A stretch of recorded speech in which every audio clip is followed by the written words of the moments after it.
Well, it's Sergeant Pepper's Lonely Hearts. What is that thing? It's getting very near the end. Yeah. I have something to talk about today that I think is essential. I don't know if we think it, but it's essential. In the first place, learn from my example and get a better fashion sense. In the second case, I've got to this most delicious point in my artistic career. I barely made any money. If you count up all the money I made in all my years of performing, I probably didn't make enough to have to pay taxes on. What does that mean? Well, not much for me as a breadwinner. On the other side of it, I've been having some strong feelings lately. I come to wisdom late. You know how it is.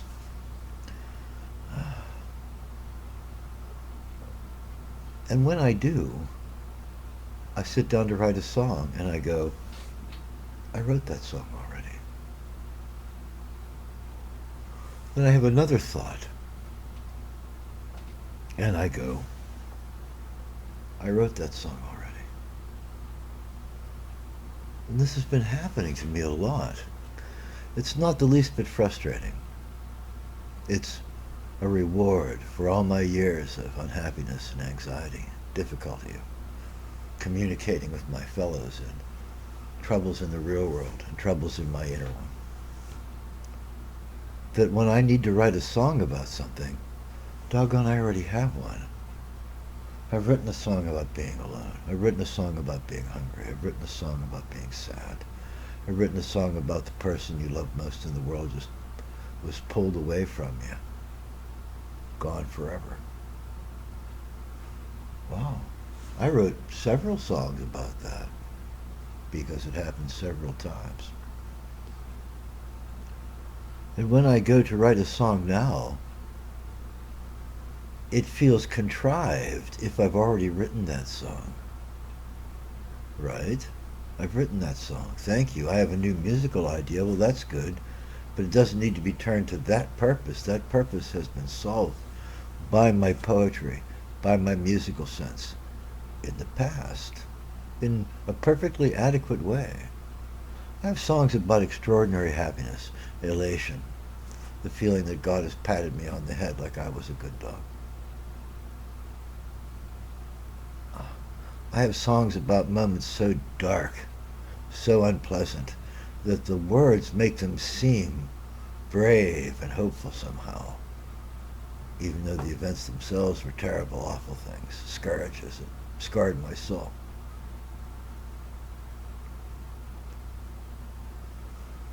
So I've experienced some things lately. In retrospect, you could call them personal tragedies. But while they're happening, they're not personal tragedies. They are, I don't have a word for it right now, catastrophic changes, I suppose. Best describes it. And as a poet, I want to write about that. And as an artist, I want to create an artwork that honors that passage, that cataclysm, that catastrophe that a human being experiences, and so by inference and so by effect all around that person experience. But I don't have one. I don't have one that's any more significant to this moment than the ones I wrote in the past for loved ones lost. I've written that song. I wrote that song so many times, and it wasn't the same ever. And then one day I sat down to write it again, and I thought, I've written that song. And I played a song that applied to that moment exactly perfectly, as though it was written for that new moment. Some things can never be shared. Sometimes there's no one there. In the darkness of the night comes the rain to put out my light. And if I look up and watch the rain long enough, will I drown? And if I do, will it banish the ghosts that followed me around? Or if I stand here long enough, will I become a tree, breathing in the living sun, all rustling leaves, Can I catch you while you weave my branches? No more than I can touch the sky. So I sit in silent solitude or haunt the windows like a fly. I don't need to write that song again. I've already written that song prodigally well. Playing it is sometimes a joy.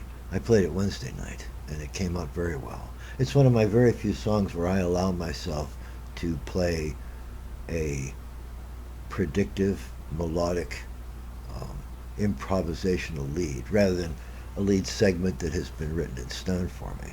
Most of my songs, when I come to the solo part, I have a solo piece. Da da da da da da da da da. Ba da da da da da da da da da da da da da. I hear them in my head. I hear them when I write them. That song has a solo. It's written in stone. Right? Yeah. The same thing with Dragon's Teeth. When I do that little 3-chord vamp and I sing to it, it's often very close to being the same because I hear some pieces of that seem like this belongs. Not this is my moment to experiment, but this belongs. Da da little little la da da.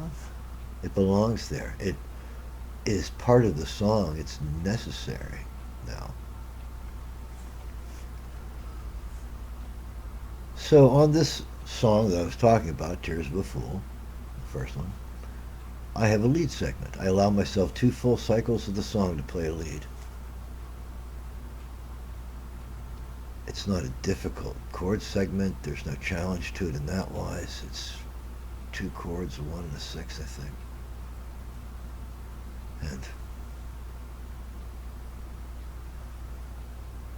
it's exactly what I want. Right there for that song. That moment belongs there. That's speculative, anxiety-ridden. How's this going to go? Where am I supposed to be headed? That moment belongs in that song because it's about that. So when I go to write a song about that, I have it. When I go to write a song about being lost, I have Dragon's Teeth. When I go to write a song about how many loved ones have died, I have one. I have a lot of them, but I have one that covers it all, Tears of a Fool. I have another one that covers it all for my loved ones in my family group, Hall of Mirrors, that your voices I hear in my dreams. Sometimes I see your faces. How does that happen when so much else has been lost? How important you must be. So I can rattle off songs, my own songs, of course, for a while. I could regale myself with, the list of my artistic works, but what seems important at this moment is the fact that when I go to write a song, I'm losing another friend that I've known for so long that I won't be able to talk about the whole of my youth without feeling that stab of pain forevermore. Oh, as long as I live. And I had a hard life too, so I may not go on too long. But imagine that. Imagine when I talk with my buds about the old times, right? Right? And they go, yeah, I remember so-and-so, I remember so-and-so. Remember Richie Melly, remember Curdy Kuznets, Artie Worrell, Bobby Haviger, remember Jim Bryan, remember Kathy Swayzuk. Wait, at her book presentation, she had illustrations offered to her by a Nobel Prize winning poet. Just somebody says, this is beautiful, I have to contribute. Oh.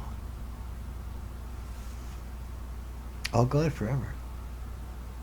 Diane Gertner, fireball of a woman, just excellent person, gone forever. Wow.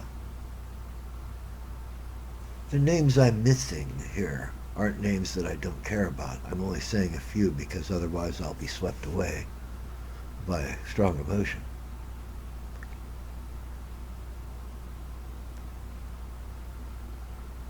And when I go to write a song about that person, I've written that song before. I wrote a song about missing a loved one so much that you can't go back. Uh, what did I say? To lose somebody is like losing part of your soul. You stagger around because you bleed till your boots are full. You shuffle around the edge of that bottomless hole. I wrote that song. I don't need to write it again. For two reasons. One is it would cheapen that effort. If I tried, right, why would I think that that wasn't enough? And the second one, that song, I don't know why, is a beautiful little song. It doesn't need to be overwritten by a new work. So here's the conundrum. Now that I've got to this point, where I've expressed the happiness and the sorrow, where I've expressed those moments of anxiety, in the river don't mind, I'm hiding in cracks, there's no room in the stacks. I'm simple and easy and so hard to see. I'm almost complete from my head to my feet, and I don't need your eyes to validate me. When I get to this moment where I have written the song for every one of these major events already in the past, I don't feel frustration. I feel empowered.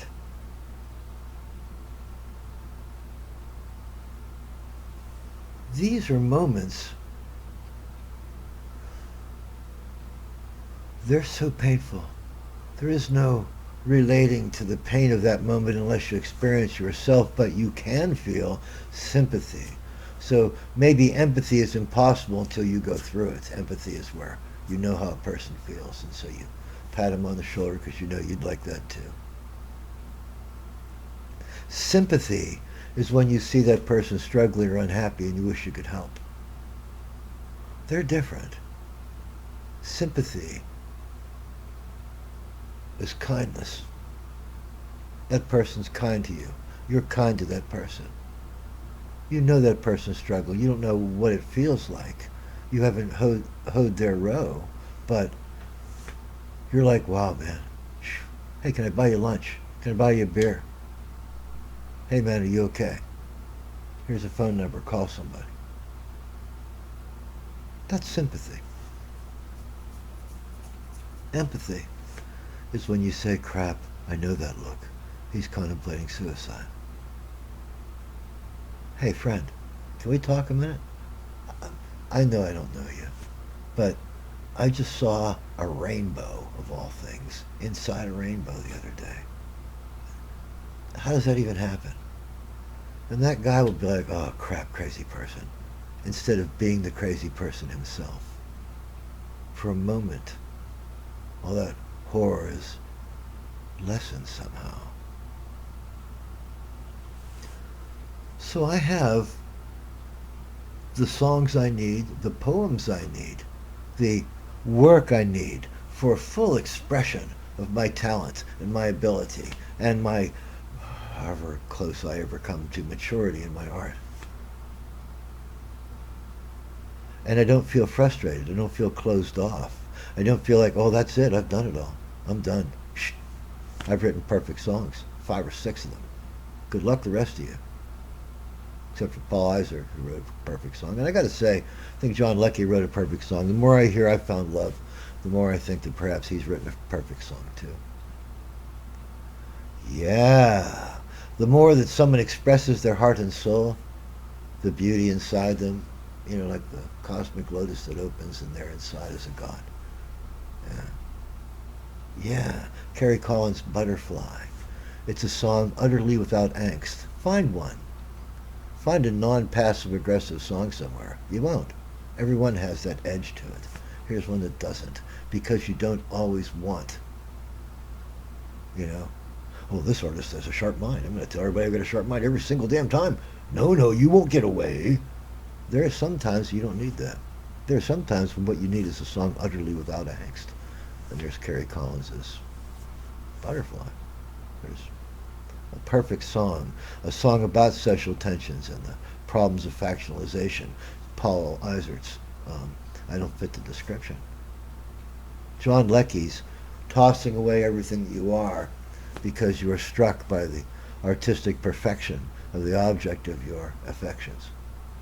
I found love. It's just a lovely song. I don't want to itemize too many because a lot of you guys, I've only heard your songs recently, so I don't really know them well. I'm just impressed by them. But here are people who have written perfect songs. So when I say good luck with perfect songs, I've written 7 or 8 of them, 9 or 10 of them. Every time I say it, it'll grow. But the point being, I know other artists that I hold myself against and say, this is good. How am I doing? And Paul Isert's work is one of those, and Karen Gruhl did one that I think is just wonderful, and Terry Collins and Hipchen, looking down. I need a sign that you're looking down at me. You know, I need a sign. These are songs that reach deep into the human psyche, and they find something that each human needs, experiences, part of the road that that person travels, part of the mountain they climb. And these are songs that are also in that wise. Like I say, I've come to a place where I have written that song so many times. And these are artists that have also written that song for some of their times. Maybe all of them. Paul's a mature artist. He may have written a song for every indication. But I don't feel challenged in a negative way by having done it so many times myself, in my own opinion. You know, opinions are like farts. Everybody stinks except mine. I mean, if I'm going to be on a crowded bus, I don't want to be smelling anybody else's, do I? No. That's why I drink vanilla, so people like mine until they realize it's the farts talking. So anyway, you can tell a classy man because he scratches his ass on camera. Instead, I will create a new artwork if need be, and I will create it spontaneously without harassing myself or my talent, saying, oh, I must because this person was so important to me. This person I'm about to lose is so important to me. Wait, I've lost similarly important people in the not too distant past. 2 years ago, 1 year ago, now.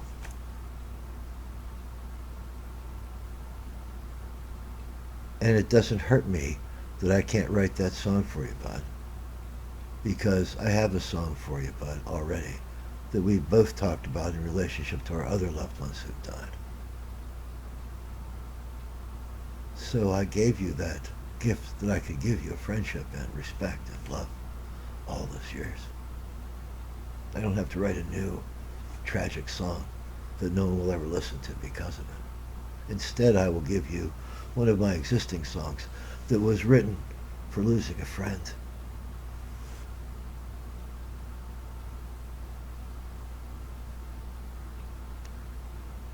This is what it means to be a mature artist.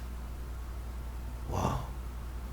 I've said many times, and it seems like a joke now because the way I say it is a trope, but all wisdom is pain.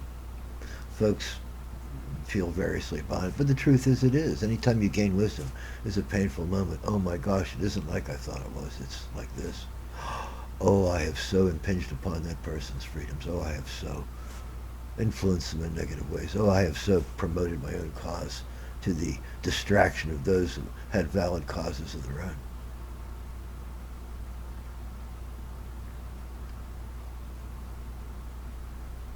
So, if a new artwork is needed, I'll make one. I'll create one. I will combine in my crucible those elements needed to create a new piece of artwork, and it will be prodigal. But until then, or if it doesn't happen, then I will refer to these songs that I already have, right? Sometimes some things can never be shared. Sometimes there's no one there. So, for you friends that I've lost in the past, for you loved ones, for you folks that I should have loved and didn't understand what I had, and then you're gone. I've written your songs. I've written your poems. I did it with love. I did it because I was helpless to avoid doing it. But now those songs have been written, and they apply again and again And again, I start to be convinced, at least in my life, of course I have a very small life, but that I've written perfect songs for it. That in my life, here I'm losing another beloved friend, a friend that goes all the way back to when I had hair on my head and I was virile and girls liked me. It's a long time ago. But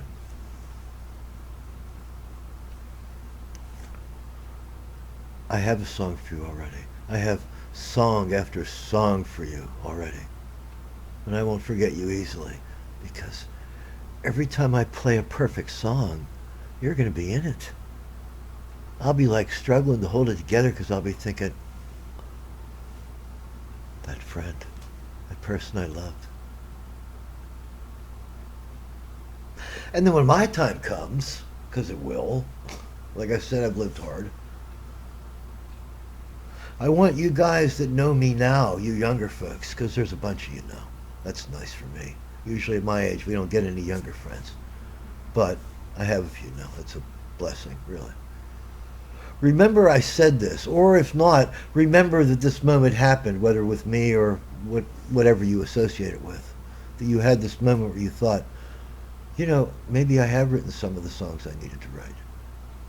Maybe the next time I won't write that song again because I've already said it well.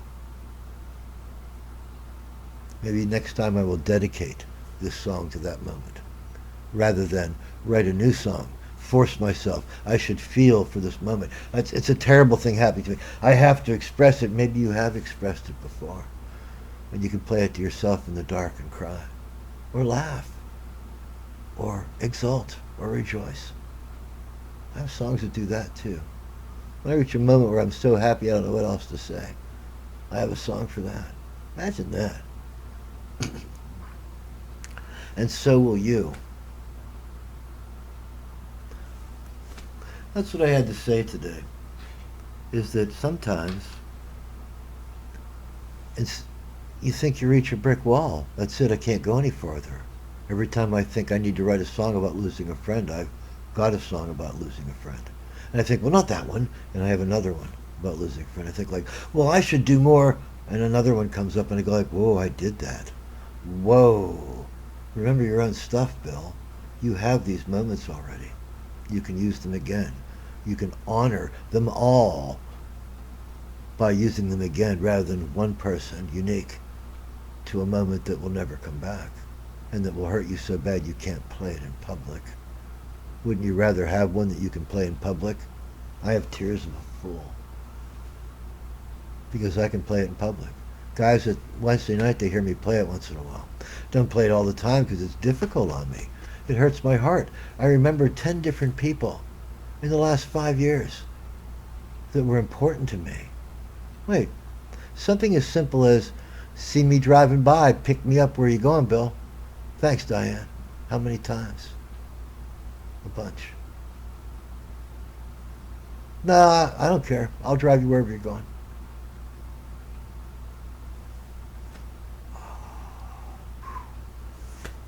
So that's it. For you guys, don't be frustrated if you think like, well, I already wrote that song. It's okay. You can use it again. It's all right. It honors the people that you're using it for, both before and since. It's okay. And in my career, where I have fewer holes in the gaps, I have fewer gaps in what it is I need to write about, I don't feel challenged by that. I don't feel blocked by that.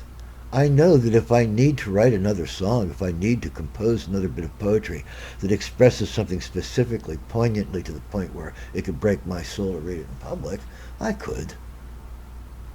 But why, when I have so much of it already? So, I guess that's a Wild Bill state of the art